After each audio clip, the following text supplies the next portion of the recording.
નમસ્કાર વિદ્યાર્થી મિત્રો, ગુડ મોર્નિંગ. ગયા લેક્ચરની અંદર છેલ્લે આપણે જલવાહક પેશી અને એના ઘટકોની ચર્ચા કરી ગયા હતા. જટિલ સ્થાયી પેશીઓમાં બે પ્રકારની પેશીઓ જોવા મળે છે, એક જલવાહક પેશી અને એક અન્નવાહક પેશી. તો જલવાહક પેશી એ પાણીનું વહન કરે છે, જ્યારે આજે આપણે જે જોવાની છે એ છે અન્નવાહક પેશી.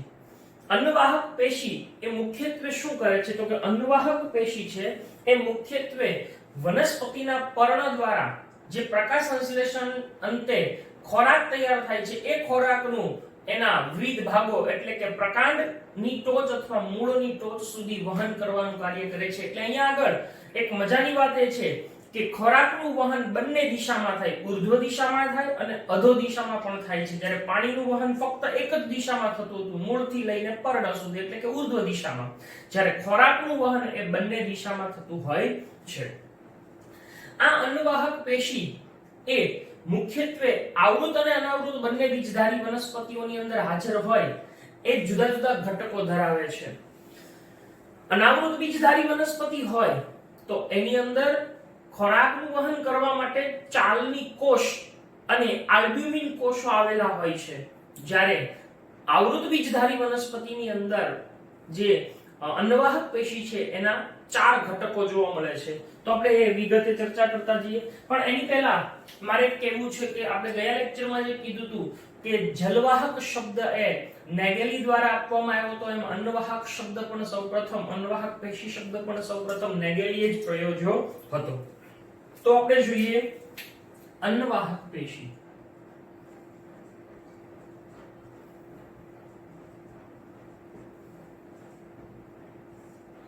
એને અંગ્રેજીમાં ફ્લોએમ કહેવાય છે, બરાબર?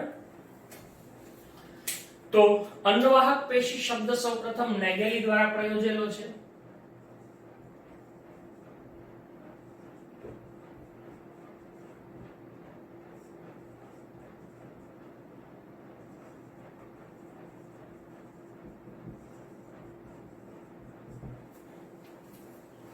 બીજું, અન્નવાહક પેશી શું કાર્ય કરે છે તો કે અન્નવાહક પેશી છે એ મુખ્યત્વે માની લો કે આ વનસ્પતિ છે, બરાબર છે, આ એના પર્ણો છે. હવે આ પર્ણો એ પ્રકાશ સંશ્લેષણની ક્રિયા દ્વારા જે ખોરાક તૈયાર કરે છે એ ખોરાકનું પર્ણો છે એ તો કાં તો ઉપર અથવા તો નીચે મૂળની ટોચ સુધી વહન કરે છે. એટલે આમ પર્ણમાં તૈયાર થયેલા ખોરાકનું વહન કરે છે. તો બીજું કે અન્નવાહક પેશી છે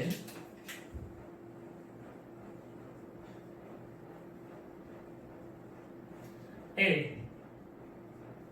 પર્ણોમાં તૈયાર થતા ખોરાકનું કઈ દિશામાં તો કે પ્રકાંડ કે મૂળની ટોચ સુધી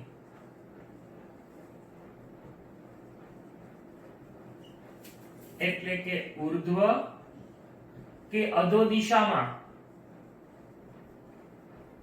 એ વહન કરે છે, વહન કરવાનું કાર્ય કરે છે. હવે આપણે જે કીધું એ પ્રમાણે કે આવૃત બીજધારી વનસ્પતિઓ છે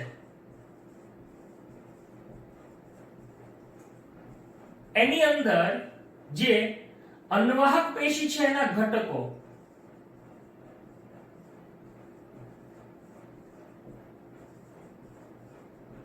તો આ ખાસ યાદ રાખજો કે આવૃત બીજધારી વનસ્પતિની અંદર અન્નવાહક પેશી છે એના મુખ્ય 4 ઘટકો જોવા મળે છે. એક ચાલની નલિકા, 2 સાથી કોષ, 3 અન્નવાહક મૃદુતક અને 4 અન્નવાહક તંતુઓ. તો આમ આ 4 ઘટકો એ કોના છે? આવૃત બીજધારી વનસ્પતિના છે, ખાસ યાદ રાખજો. જ્યારે અનાવૃત બીજધારી વનસ્પતિની જો આપણે વાત કરતા હોઈએ તો અનાવૃત બીજધારી વનસ્પતિમાં શું જોવા મળે છે? તો ખાસ અનાવૃત બીજધારી વનસ્પતિમાં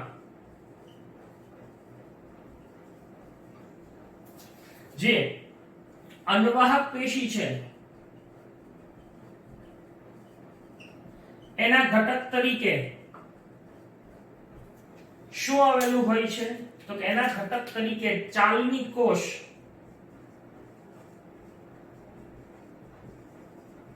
અને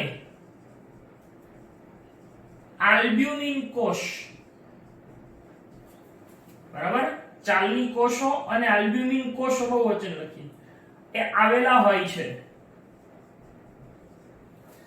પણ એની અંદર ચાલની નલિકા અને સાથી કોષનો અભાવ હોય, એ હોતા નથી. એટલે સિમ્પલી કહીએ તો ચાલની નલિકા એ એની જેવું કાર્ય ચાલની કોષનું, સાથી કોષ છે એની જેમ આલ્બ્યુમિન કોષો હોય છે. એટલે આમ અનાવૃત બીજધારી વનસ્પતિઓ અને ઓલરેડી ત્રિઅંગીઓમાં પણ આ હોય છે, બરાબર છે. તો અનાવૃત બીજધારી વનસ્પતિઓની અંદર અન્નવાહક પેશીના ઘટક તરીકે શું આવેલું હોય છે? ચાલની કોષ અને આલ્બ્યુમિન. જ્યારે આવૃત બીજધારીઓમાં આ ચાર ઘટકો આવેલા હોય છે.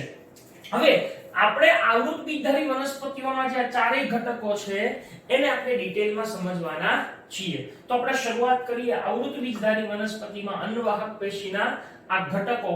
એ પૈકી સૌથી પહેલું આપણે ચાલની નલિકા અને પછી સાથી કોષની વાત કરીએ. પણ એ પહેલા હું આ જે અન્નવાહક પેશી છે એની આકૃતિ અહીંયા દોરું છું અને એના ઉપરથી આપણે આ બધી જ વસ્તુઓને સમજવાની છે.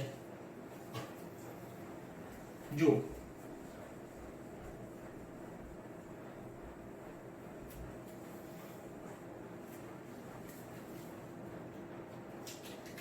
એ આ રીતની રચના ધરાવે છે.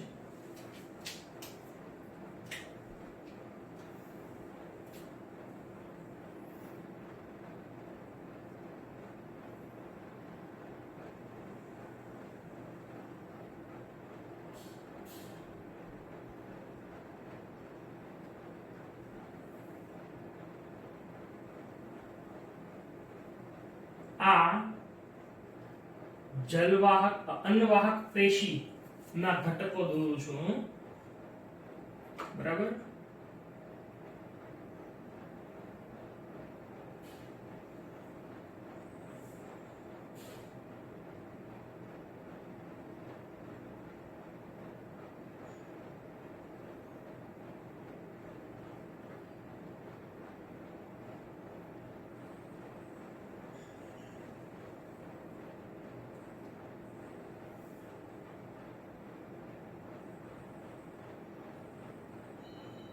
આ રીતે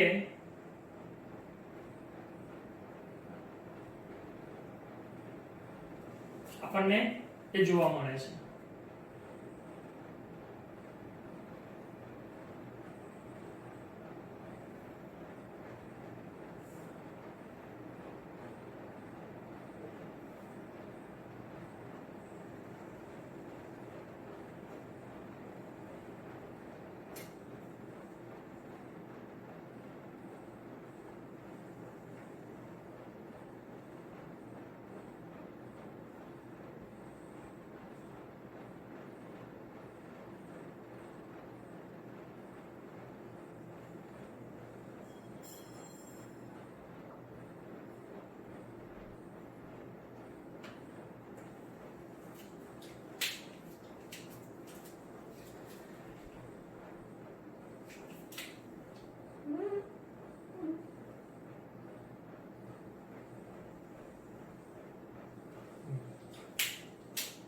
હવે આની અંદર આ પ્રકારે આ જે લાલ કલરના હું ભાગ દોરું છું ઈ સાથી કોષ છે.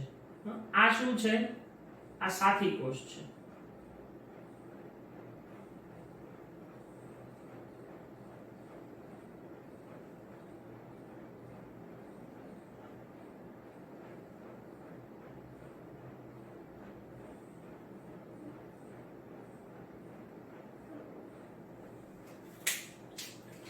આ સાથી કોષનું કોષ કેન્દ્ર છે,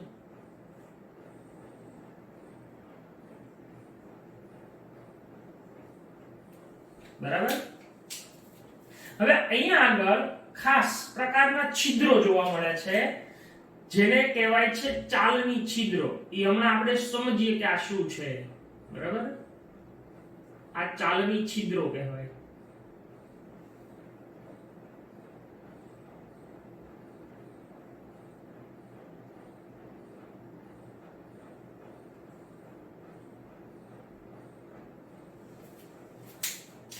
અને અહીંયા આગળ આની સાથે આ પ્રકારે અહીંયા બીજા કોષો જોડાયેલા હોય છે.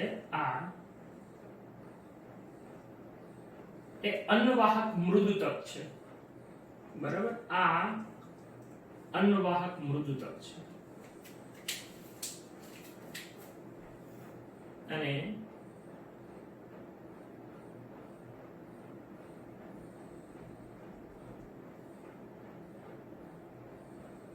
આવી રીતે આપણને આખી આકૃતિ દર્શાવેલી છે.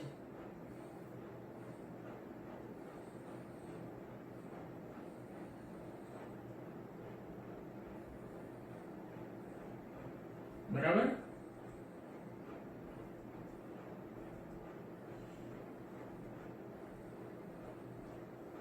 બંને સાઈડ આ રીતે આપણને દર્શાવેલી છે.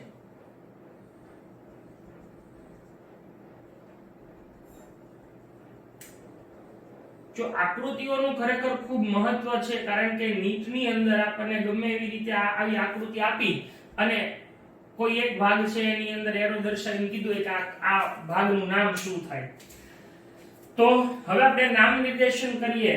સૌથી પહેલું જે આ ભાગ છે આ, એને શું કહેવામાં આવે છે? ચાલની છિદ્રો. અને ભેગા મળી અને ચાલની પટ્ટિકા બનાવે. પછી આ જે ઘટકો છે એ વચ્ચેનો મોટો પહોળો ભાગ આ એ છે ચાલની નલિકાના ઘટકો. ચાલની નલિકાના ઘટકો. બરાબર, હવે આ લાલ કલરનો છે ઈ શું છે? સાથી કોષ. અને આ બ્લેક કલરના ભાગ છે બહાર એ શું છે? અન્નવાહક મૃદુતક. ઓકે, તો આવી આખી આકૃતિ એ અન્નવાહક પેશીની આપણને આપેલી છે. હવે એના ઉપરથી આપણે આ દરેક વસ્તુઓને સમજતા જઈએ. તો આપણે જોઈએ છીએ હવે આ ભાગ. બરાબર છે, ચાલો.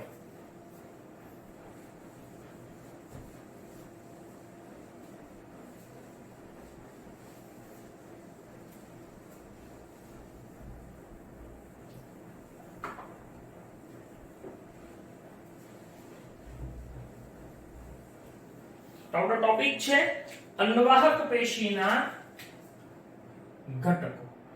કોની અંદર? આવૃત બીજધારીમાં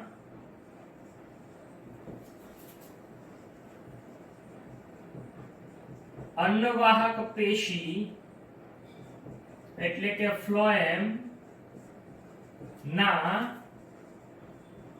ઘટકો.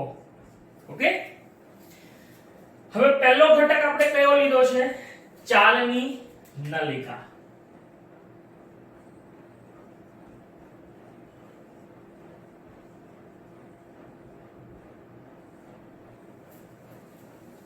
જેને સીવ ટ્યુબ્સ કહેવાય. સીવ ટ્યુબ.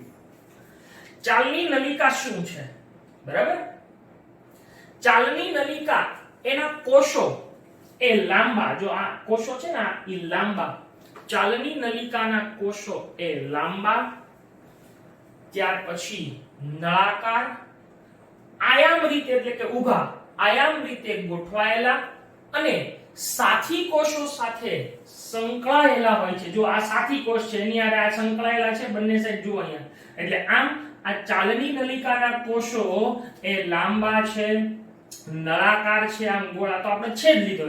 આ નળાકાર હોય એ આયામ રીતે એટલે કે ઊભા આયામ રીતે ગોઠવાયેલા અને સાથી કોષો સાથે સંકળાયેલા હોય છે. આ કોષો છે કયા? આ ચાલની નલિકાના ઘટકોના કોષો. આ ચાલની નલિકાના કોષો એની જે અંત્ય દિવાલો એટલે કે કોષ પૂરો થાય, એક કોષ પૂરો થાય, એ અંત્ય દિવાલોમાં ચાળણી જેવા સૂક્ષ્મ છિદ્રો હોય. એ ચાલની જેવા સૂક્ષ્મ છિદ્રો એને ચાલની છિદ્રો કહેવાય અને એ બધા જ ભેગા મળી અને ચાલની પટ્ટિકાનું નિર્માણ કરે એટલે આ બધા છિદ્રો હોય એક સાથે આપણે આમ જોઈએ આ છેદ લીધેલો છે આ છિદ્રો હોય આવી રીતે આખી આમ આવી રચના બનતી હોય અંદર બરાબર છે આવી આખી કાલ્પનિક રચના તો આવી આખી રચના છે એને ચાલની પટ્ટિકા તરીકે ઓળખવામાં આવે છે તો આ ચાલની પટ્ટિકા આ આખી જે આમ કટ કરીએ તો આવી ચાલની પટ્ટિકાનું નિર્માણ થતું જોવા મળે છે પણ બીજી એક અગત્યની વાત એ છે કે જ્યારે આ કોષો છે એ પુખ્ત બને છે ત્યારે પુખ્ત અવસ્થાએ એ માત્ર પરિઘવર્તી કોષરસ પરિઘવર્તી એટલે ખબર પડે ને આમ ફરતો પરિઘવર્તી કોષરસ અને મોટી રસધાની ધરાવે છે પણ એના કોષ કેન્દ્ર ગેરહાજર હોય છે એટલે કે એ કોષ કેન્દ્ર ધરાવતું નથી જો અહીંયા આગળ કોષ રસ છે બરાબર પરિઘવર્તી અને રસધાની પણ છે એટલે એ કોષ છે જીવંત માત્ર કોષ કેન્દ્ર હાજર નથી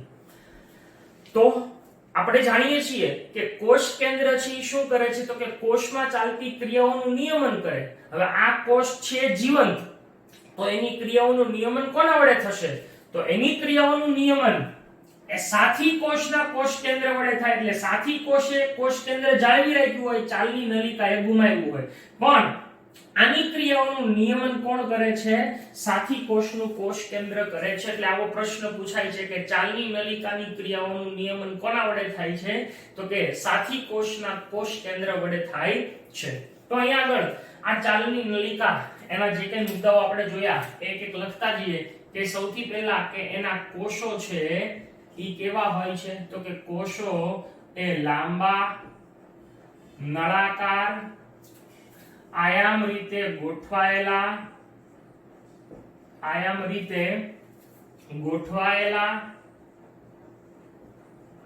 અને કોની હારે સંકળાયેલા હોય છે સાથી કોષો સાથે સંકળાયેલા હોય છે બરાબર બીજો મુદ્દો આપણે શું કીધો હતો તો કે આ પેશીના જે એટલે કે આ ચાલની નલિકા છે એના કોષોની અંત્ય દિવાલો શું ધરાવે છે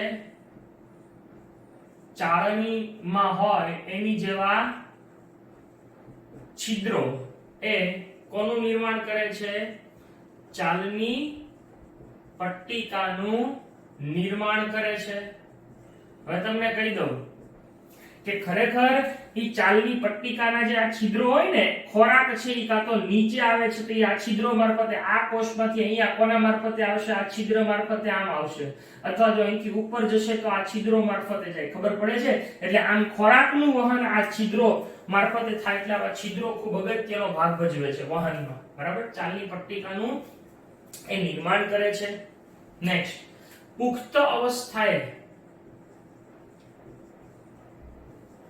આ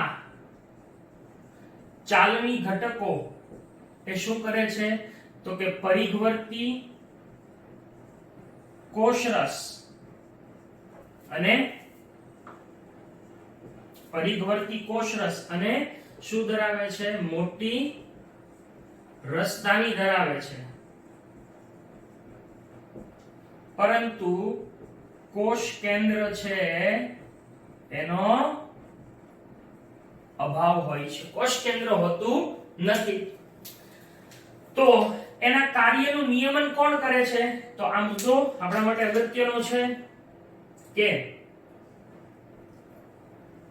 ચાલની નલિકાની ક્રિયાઓનું નિયંત્રણ કોના વડે થાય છે સાથી કોષના કોષ કેન્દ્ર વડે થાય છે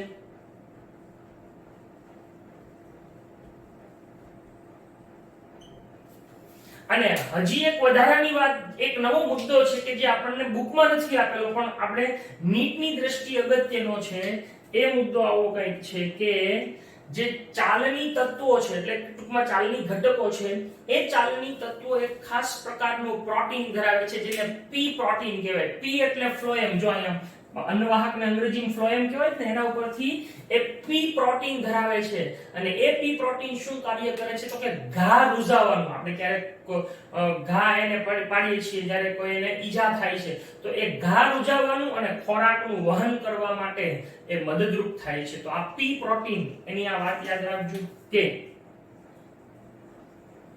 ચાલની તત્વો એ પી પ્રોટીન, ઓકે, પી પ્રોટીન એટલે એને શું કહે છે ફ્લોએમ પ્રોટીન ધરાવે છે, જે શું કાર્ય કરે છે ઘા રૂઝાવવા અને ખોરાકનું વહન કરવાનું કાર્ય કરે છે. લો, તો આ થઈ ગઈ કોની વાત? ચાલની નલિકાની.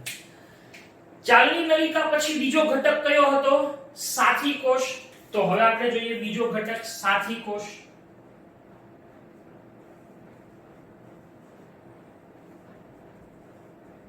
જેને કમ્પેનિયન સેલ કહેવાય અંગ્રેજીમાં, બરાબર? સાથી કોષ.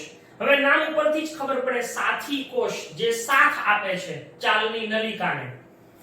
આ એક વિશિષ્ટીકરણ પામેલા મૃદુતક કોષો છે. શું છે? વિશિષ્ટીકરણ પામેલા મૃદુતક કોષો છે. આ સાથી કોષો એ ચાલની નલિકા સાથે ગાઢ રીતે, એના ઘટકો સાથે ગાઢ રીતે સંકળાયેલા હોય છે. બીજું, આ સાથી કોષો અને ચાલની નલિકાના ઘટકો છે જે આયામ દિવાલ છે, આ આયામ દિવાલ, એની અંદર અહીંયા ચોક્કસ ગર્તિક ક્ષેત્રો આવેલા હોય અને એ ગર્તિક ક્ષેત્રો વડે એકબીજા સાથે જોડાયેલા હોય છે. એટલે એ ગર્તિક ક્ષેત્રો વડે એકબીજા સાથે જોડાયેલા હોય છે. સાથી કોષો એ શું કાર્ય કરે છે તો કે સાથી કોષો એ ચાલની નલિકાની અંદર જે દાબ ઢોળાંશ અથવા જેને આપણે દબાણ ઢોળાંશ કહીએ છીએ એ જાળવવાનું કાર્ય કરે છે. એટલે આવું પણ પ્રશ્ન પૂછાય છે. તો એ દાબ ઢોળાંશ હોય ને, આપણે ભણી ગયા છો અગાઉ કે ભાઈ જ્યારે વનસ્પતિની અન્નવાહક પેશીની અંદર સુક્રોઝનું પ્રમાણ વધે ત્યારે દાબ, બરાબર છે, શોષક દાબ વધે છે. તો એ દાબ ઢોળાંશ છે એ જાળવવાનું કાર્ય કોણ કરે છે? આ સાથી કોષ કરે છે. કારણ કે એની અંદર કોષ કેન્દ્ર છે એટલે આ ક્રિયાનું નિયમન કરે છે. બીજી બે અગત્યની વાતો છે કે જે અહીં આપણને આપેલી નથી, પણ હું તમને કહું છું નીટના પોઈન્ટ ઓફ વ્યૂ થી યાદ રાખીએ કે જે ચાલની નલિકા અને સાથી કોષ છે એ ખરેખર તો એક જ કોષ છે. એના આયામ વિભાજનથી બનતા બે કોષો છે. જેનો વ્યાસ વધુ છે એ ચાલની નલિકાનો વ્યાસ ઓછો છે, એ સાથી કોષ કહેવાય છે. બીજું કે ચાલની નલિકા અને સાથી કોષ એક જ સમયે અને એક જ માતૃકોષમાંથી નિર્માણ પામતા હોવાથી આ બંનેને સંતતિ કોષો કહેવાય છે. એકબીજા એ બે સાથે એક જ કોષમાંથી છે એટલે એને સંતતિ કોષો કહેવાય છે. બીજી એક વાત અગત્યની મુદ્દો એ છે કે આ સાથી કોષ એ આવૃત બીજધારી વનસ્પતિઓમાં આવેલી હોય છે. બધી જ આવૃત બીજધારી વનસ્પતિઓ શું ધરાવે છે? સાથી કોષ. પણ અપવાદ સ્વરૂપે એક વનસ્પતિ છે કે જે આવૃત બીજધારી છે પણ સાથી કોષ નથી ધરાવતી, એનું નામ છે ઓસ્ટ્રેલોબેલિયા. બરાબર, આ યાદ રાખજો, આવું પૂછાય અપવાદ રૂપે કઈ જે આવૃત બીજધારી છે એની અંદર સાથી કોષ નથી આવતા, ઓસ્ટ્રેલોબેલિયાની અંદર હોતું નથી. તો આ સાથી કોષની વાત. તો ફરી વખત જોઈએ કે સાથી કોષો એ શું છે તો કે સાથી કોષો છે એ વિશિષ્ટીકરણ પામેલા મૃદુતક કોષો છે. બરાબર, સાથી કોષો એ વિશિષ્ટીકરણ પામેલા મૃદુતક કોષો છે જે ચાલની નલિકા સાથે ના ઘટકો સાથે ગાઢ રીતે સંકળાયેલા હોય છે. બીજો મુદ્દો કે સાથી કોષો ચાલની નલિકાના ઘટકો સાથે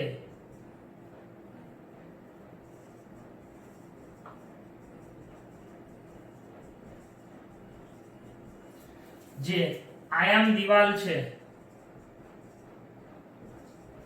માં આવેલા કયા ક્ષેત્રો ગળતી ક્ષેત્રો વડે જોડાયેલા હોય છે, એટલે કે ગળતી ક્ષેત્રો સાથે એનું જોડાણ હોય છે. ત્યાર પછી ની વાત કે સાથી કોષો શું કરે છે, તો કે સાથી કોષો છે એ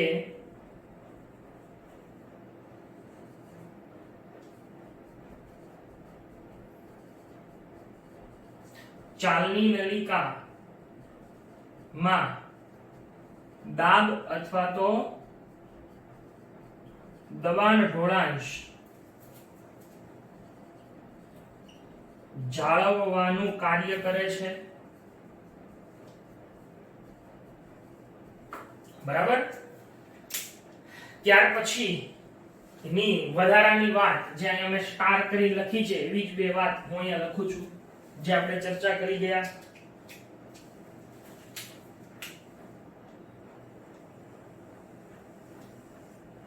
કે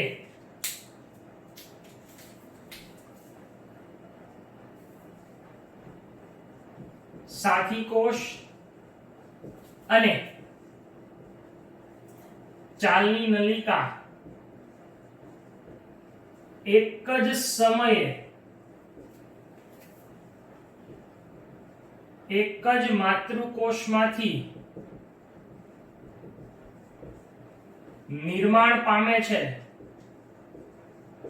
માટે તેને શું કહે છે? સંતતિ કોષો કહે છે. બરાબર. અચ્છા, બીજી વાત આપણે શું કરી હતી તો કે બધી જ આવૃત્ત બીજધારી વનસ્પતિઓમાં સાથી કોષો જોવા મળે છે. હા,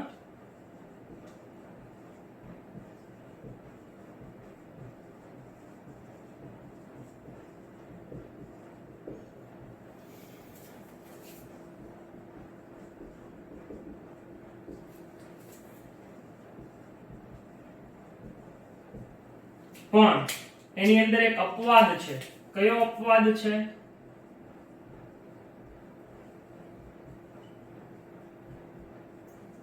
ઓસ્ટ્રેલોપેલિયા.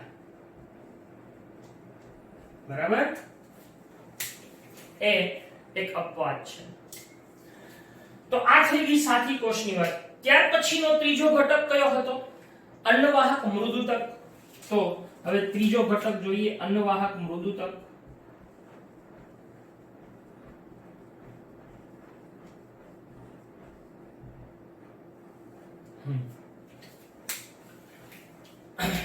અન્નવાહક મૃદુતક શું છે?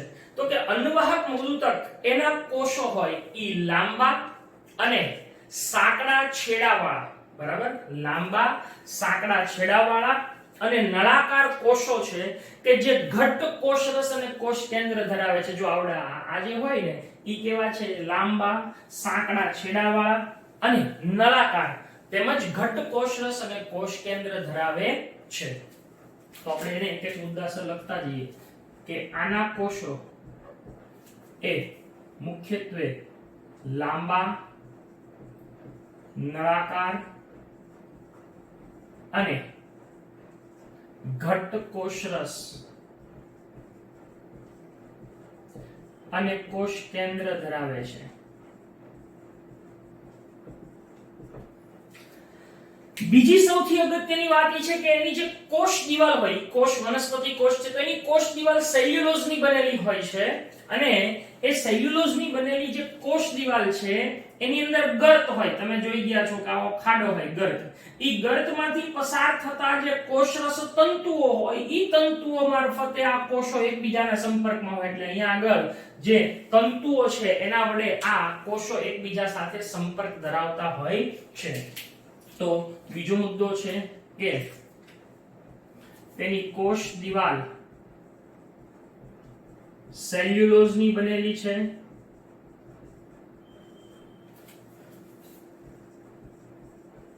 અને તેમાં આવેલા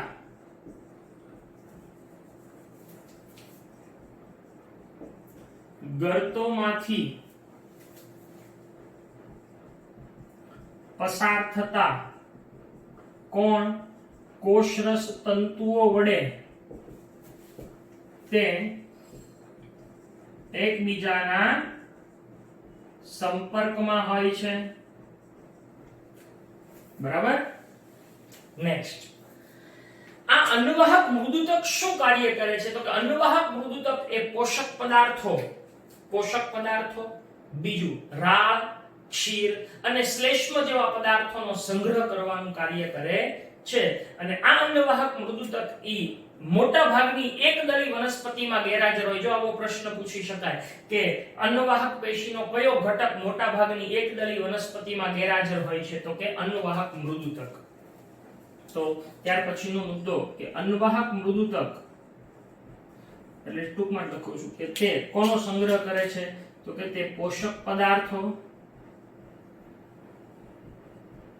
રાળ, ક્ષીર અને શ્લેષ્મ જેવા પદાર્થો છે એનો સંગ્રહ કરે છે.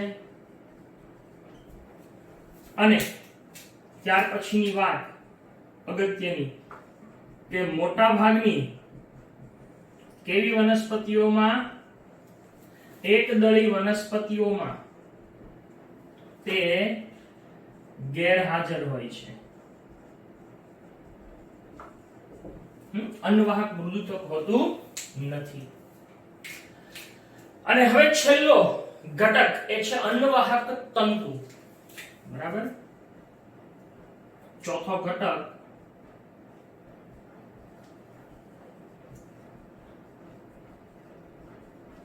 અન્નવાહક તંતુ. આ અન્નવાહક તંતુ ઈ શું છે? તો કે અન્નવાહક તંતુ એક દ્રઢોતક કોષો છે. બરાબર. એની એક મહત્વની વાત ઈ છે કે તે પ્રાથમિક અન્નવાહકમાં ગેરહાજર હોય પણ દ્વિતીયક અન્નવાહકમાં હાજર હોય છે. આ અન્નવાહક તંતુઓ તે મુખ્યત્વે ખૂબ જ લાંબા હોય, અશાખિત હોય, શાખાઓમાં વહેંચાયેલા ન હોય, અશાખિત હોય અને એના જે ટોચ હોય ઈ સોય જેવી અણીદાર ધરાવતા હોય છે.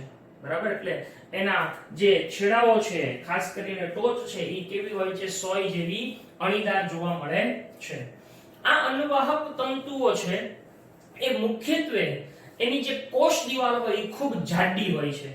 એની કોષ દિવાલ જાડી હોય અને એ પુખ્તાવસ્થાએ એ જીવરસ ગુમાવી અને કોષો મૃત બને છે. એટલે અન્નવાહક તંતુઓ એ મૃત ઘટકો હોય છે.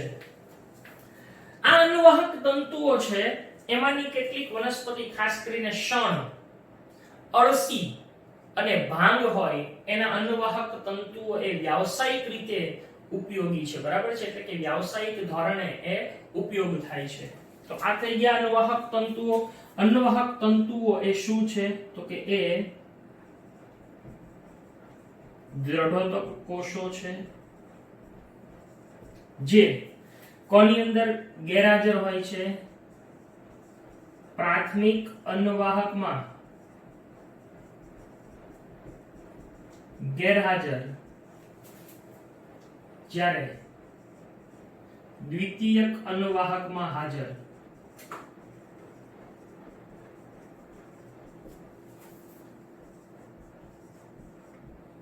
બરાબર છે. દ્વિતીયક અન્નવાહકમાં હાજર તે ખૂબ લાંબા,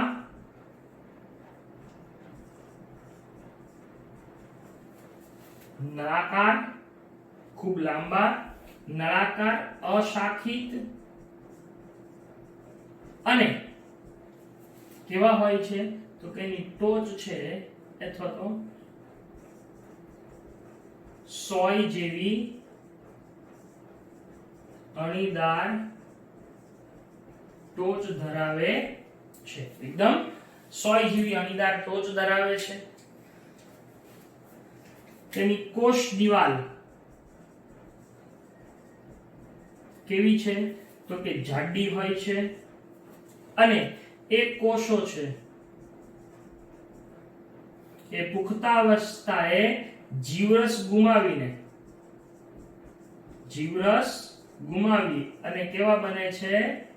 મૃત બને છે. કઈ કઈ વનસ્પતિના અન્નવાહક તંતુઓ વ્યાવસાયિક રીતે ઉપયોગી છે? તો કે શણ, અળસી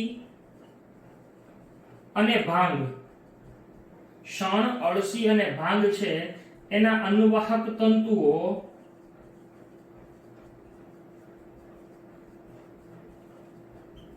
એ વ્યાવસાયિક રીતે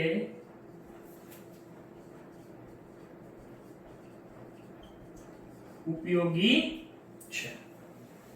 ઓકે, ત્યાર પછીની વાત કે અહીંયા આગળ આપણે કેમ પહેલામાં અનુદારુ અને આદિદારુની વાત કરી હતી, અહીંયા આગળ આદિ અનુવાહક એટલે કે એને આદિ રસવાહિની કહેવાય છે અને અનુ અન્નવાહક એટલે કે અનુરસવાહિની તરીકે ઓળખવામાં આવે છે. તો આદિ અને અનુ શું છે? તો કે આદિ એટલે પહેલું નિર્માણ પામેલું હોય અને પછીથી નિર્માણ પામેલું હોય એને અનુ કહીએ છીએ. તો એમ અહીંયા આદિ અનુવાહક કોને કહેવાય છે? તો કે જે પ્રથમ નિર્માણ પામેલી જે પ્રાથમિક અનુવાહક હોય કે જે સાંકડી ચાલની નલિકા ધરાવે છે એને આદિ અનુવાહક કહેવાય છે અથવા તો આદિરસ વાહિની. અને અનુ અનુવાહક અથવા તો અનુરસ વાહિની એટલે કે જે પછીથી નિર્માણ પામેલી પ્રાથમિક અનુવાહક છે કે જે મોટી ચાલની નલિકા ધરાવે છે એને અનુ અનુવાહક અથવા અનુરસ વાહિની કહેવામાં આવે છે. તો એ બે વાતો આપણે અહીંયા લખતા જઈએ છીએ.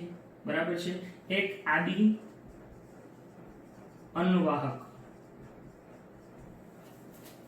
અથવા આદિ રસવાહિની કોને કહેવાય? તો કે પ્રથમ નિર્માણ પામતી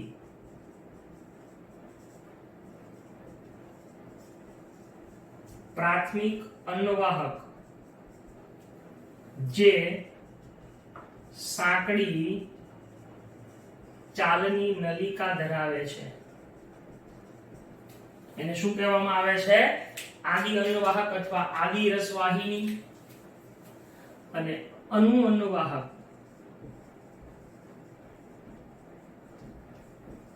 અથવા અનુરસ વાહિની. ઓકે, ઈ કોને કહેવાય છે? તો કે પછીથી નિર્માણ પામતી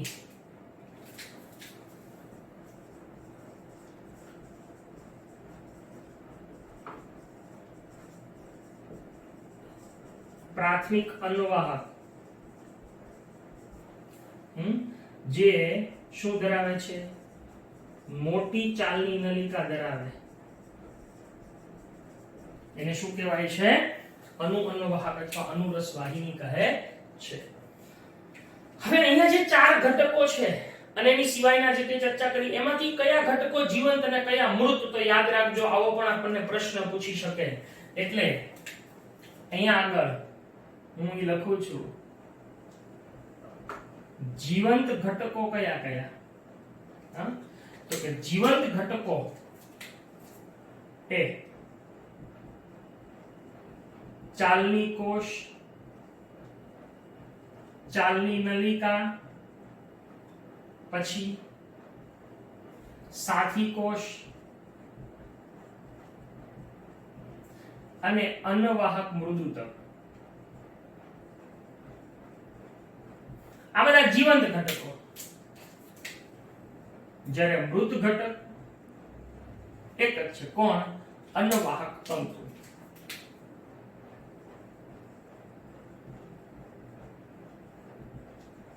આ આપણને એક એક્સ્ટ્રા પોઈન્ટ તરીકે પૂછી શકે. બરાબર છે? એટલે આ આપણે યાદ રાખવાની છે કે આના જીવંત ઘટકો કયા કયા? તો જીવંત ઘટકોમાં ચાલની કોષ જે અનાવૃત બીજધારીનો છે, જ્યારે ચાલની નલિકા, સાથી કોષ અને અન્નવાહક મૃદુતક એ આવૃત બીજધારીના છે અને મૃત ઘટક તરીકે અન્નવાહક તંતુ હોય છે. બરાબર છે? લો, તો અહીંયા આગળ આ આખી અન્નવાહક પેશી છે એની ચર્ચા પૂરી થઈ. હોમવર્કની અંદર આખું બોર્ડ વર્ક છે એ આકૃતિ સાથે એક વખત લખી અને તમારે મોકલવાનું રહેશે. તો આજના લેક્ચરમાં આપણે અહીંયા સુધી રાખીએ છીએ. Thank you.